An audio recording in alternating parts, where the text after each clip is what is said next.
Okay, welcome back.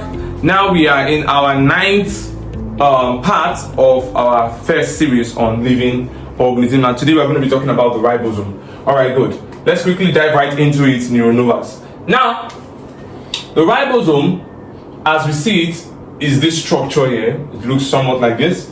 And I would like to quickly explore that the ribosome of the eukaryotic cells is not the same as the ribosome of the prokaryotic cells.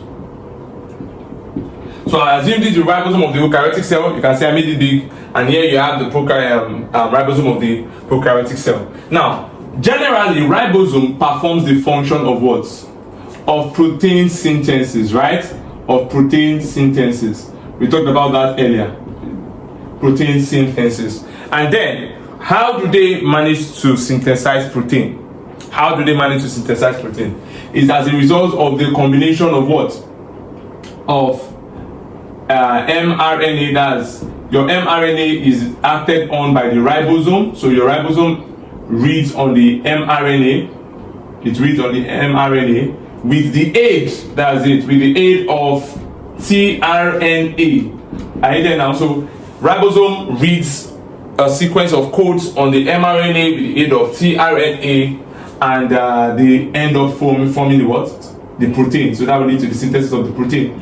Yeah, that will lead to the synthesis of the protein. So what is this process called? This process is called what? It's called translation. Translation. The process of protein synthesis, yes. Now, the eukaryotic ribosome, one thing, before I even talk about the eukaryotic ribosome, the ribosome, unlike the lysosome, that we said is single membrane bound, unlike the peroxisome that we said is single membrane bound, the ribosome has no membrane. It has no membrane. Very important. So if they ask in a question, which of the following cell organelle has no membrane or is not a membrane bound organelle, the answer will be ribosome if it's in the option. Do you understand that now? So has no membrane is what? Is ribosome. Good. Now, we have ribosome in both prokaryotic cell and eukaryotic cell. The difference there is that the ribosome of the prokaryotic cell is the 70S ribosome. It's the 70S ribosome. This S here is just a unit. It's called Silverberg.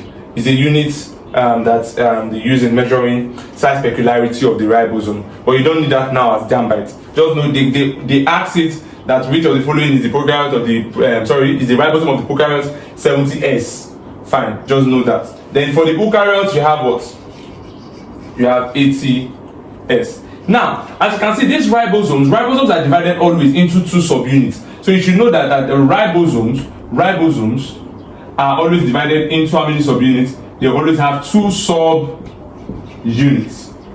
Two subunits. These are things you should know. That's why you see in our diagram here, you have the largest subunit up, the lower subunit down, like that in both of them. Now, the upper subunit or the largest subunit of the ribosome in eukaryotes measures 60S. While that below will measure what?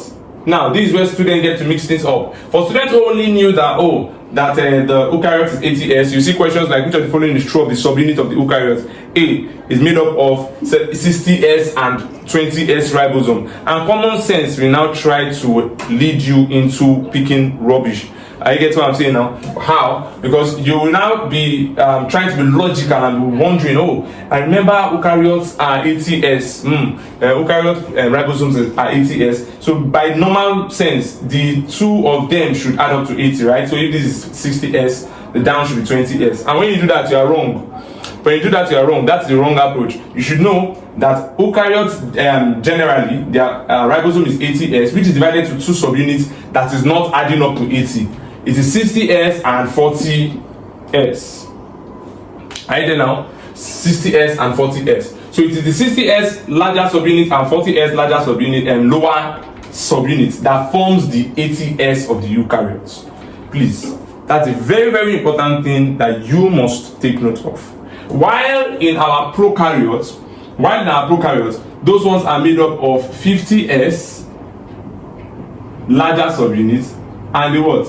And a 30S and a 30S lower subunits. So that makes you feel, you see, it didn't even add up to 70. So don't ever think that these numbers are summation of these two numbers, no. So you should have that in mind. So for now, that should be that for that on ribosome. Or before we round up, I quickly want you to know that if you remember from our last lecture, you can find ribosome in two major places. You can find ribosome bounded to a membrane, right? We saw them bounded to two major membranes in our diagram. If you remember, we had ribosome bounded to where? We had ribosome bounded to the nuclear envelope. If you remember in our lecture on nucleus, nuclear envelope.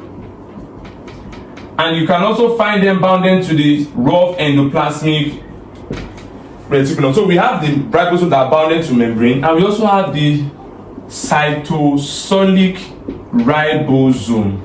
The cytosolic ribosomes are the ribosomes that are freely moving around the cytoplasm of the cell.